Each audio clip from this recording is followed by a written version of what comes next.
नमस्ते दोस्तों, कैसे हैं आप सब। आई होप आप सब बढ़िया होंगे। दोस्तों आज हम लेकर आए हैं महाभारत के एपिसोड 32 का पार्ट 2 का रिएक्शन वीडियो। तो आज के एपिसोड का नाम है who will be the next king. तो देखते हैं हस्तिनापुर का नेक्स्ट किंग कौन होता है। आज के एपिसोड को आज फॉलो कीजिए, आइए देखते हैं। गुरु राष्ट्र की परंपरा है। राजकुमार की शिक्षा दीक्षा से पूर्व युवराज का राज्याभिषेक नहीं होता।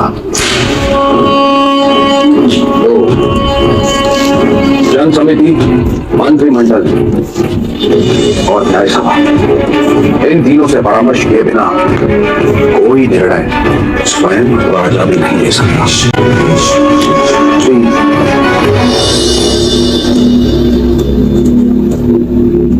पांडु का निधन हुआ है, किंतु राजमाता अभी भी जीवित है।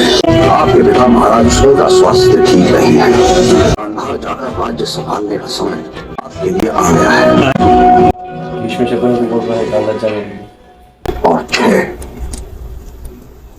आपकी हत्या न करने का आदेश महाराज ने मुझे अभी नहीं दिया।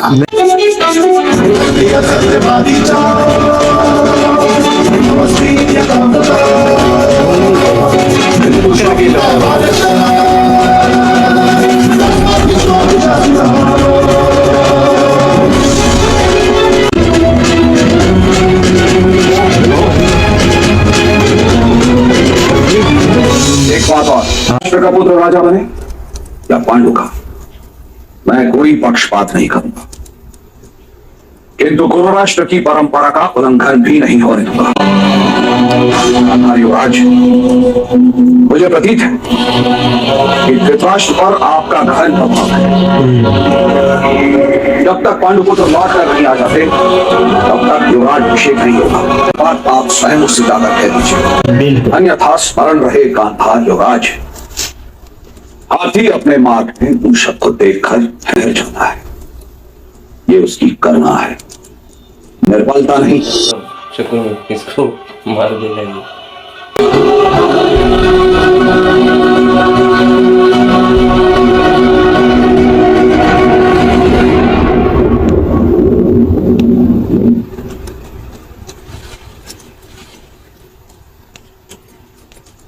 परिहार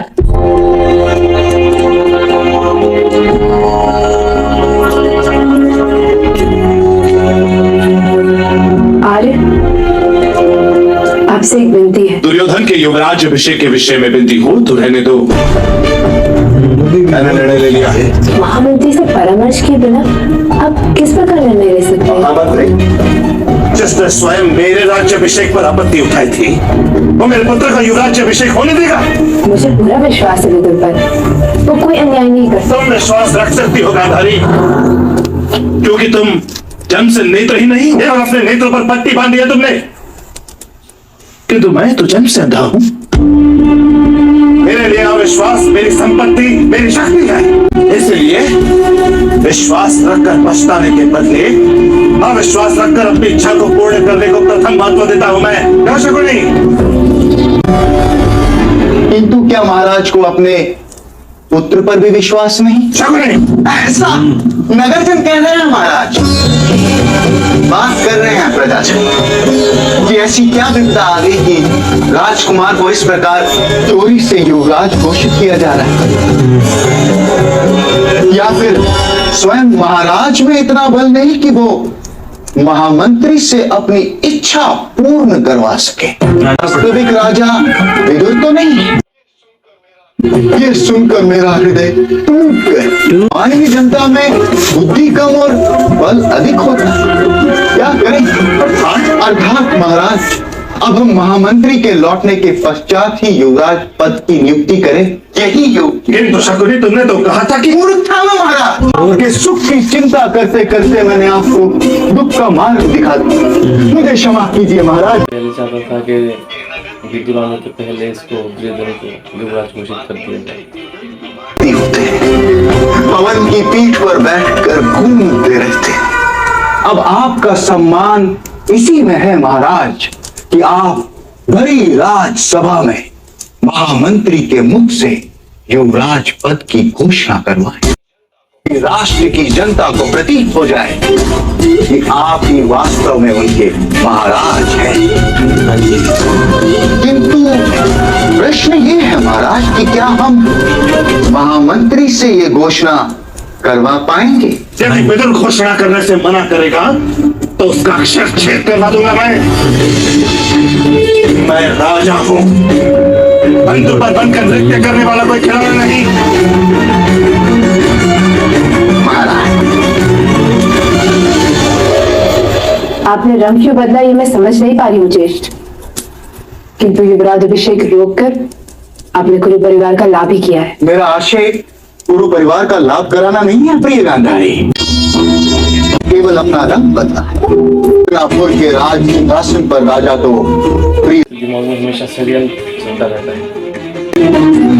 किसी भी तो बोलने के बाद अब ये जाकर चाल बदला।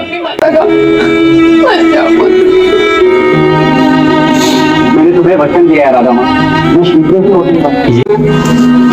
नहीं पुत्र, अब तुम नहीं लौटोगे कर्ण। शस्त्रधारी सूत के लिए कुरु प्रदेश में कोई स्थान नहीं। तो स्वामी, क्यों मेरे पुत्र को अपनी भूमि त्याग करने के लिए कह रहे हैं? महामहिम की यही इच्छा है। ये कर्ण जिस संभावना को लेकर जन्मा है वो उसे ही सफल करे। धनुर्विद्या में महारथी बनने की उसकी इच्छा है तो उसके लिए उसको प्रयास करना आवश्यक।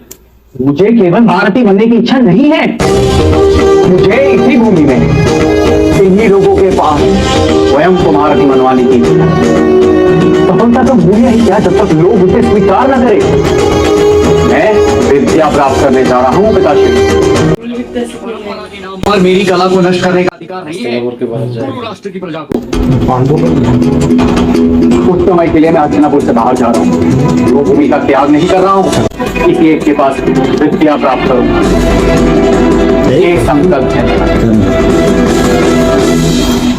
विष्णु ने कर्ण के पिताजी को बोला है कि धनुर्विद्या सीखना है तो हस्तिनापुर के बाहर जाके सीखना पड़ेगा, क्योंकि वो क्षत्रिय नहीं, वो सूत पुत्र है, तो क्षत्रियों के साथ स्पर्धा नहीं कर पाएगा, इसलिए बाहर जाके सीखना पड़ेगा, नहीं तो प्रजाजन खराब बोलेगा उसको। मैं मेंढक हूँ, अभी जा रहा है बाहर, अपनी आत्मा की शक्ति का परिचय पाने का प्रयास सीख के वापस आएगा।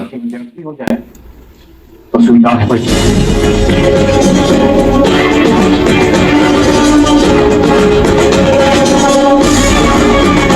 मुझे आशीर्वाद दीजिए राधा माँ।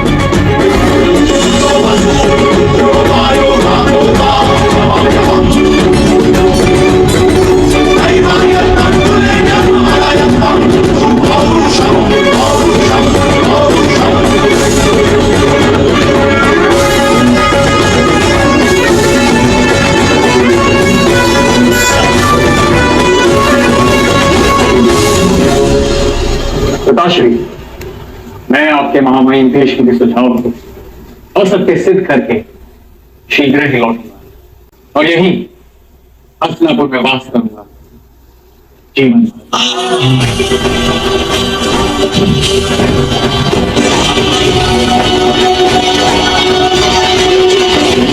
तो आज का वीडियो में हमने देखा कि भीष्म शकुनी को बोलता है कि तुम विदुर के वापस आने के पहले पहले दुर्योधन को युवराज घोषित मत करो, उसको आने का एक समय दो। उसके बाद देखेंगे युधिष्ठिर बनता है या फिर कौन बनता है, ये इनका मंशा है। तो अभी जाकर धृतराष्ट्र को वो समझा रहे हैं शकुनी, क्योंकि भीष्म गुस्सा हो गया तो उसको बहुत नुकसान हो सकता है, इसका मालूम है। और उधर पर कर्ण और उसके पिताजी के बीच में बातचीत चल रहा है कि कर्ण बाहर जा रहा है, हस्तिनापुर के बाहर धनुर्विद्या सीख के वापस आएगा। पर कर्ण का पिताजी बोल रहे हैं कि भीष्म का बोलना है कि तुम यहाँ पे अस्त्र शिक्षा मत लो, बाहर जाके शिक्षा करो, और धनुर्विद्या सीखने के बाद भी वापस मत लौट कर आओ, क्योंकि क्षत्रियों के साथ हम सूतों का स्पर्धा कभी भी नहीं हो सकता। पर उसको धनुर्विद्या सीखने के बाद हाँ, कर्ण मानने के लिए तैयार नहीं है। तो देखते हैं वो बाहर जाकर कैसे सीखता है। और उधर कुंती पुत्र भी वन से लौटकर अभी आएंगे, शायद हमको ये नेक्स्ट एपिसोड में देखने को मिल सकता है। तो आज का अगर वीडियो अच्छा लगा आपको, हमको सपोर्ट कीजिए, चैनल को सब्सक्राइब कीजिए। तो आज के लिए चलते हैं, नमस्ते दोस्तों।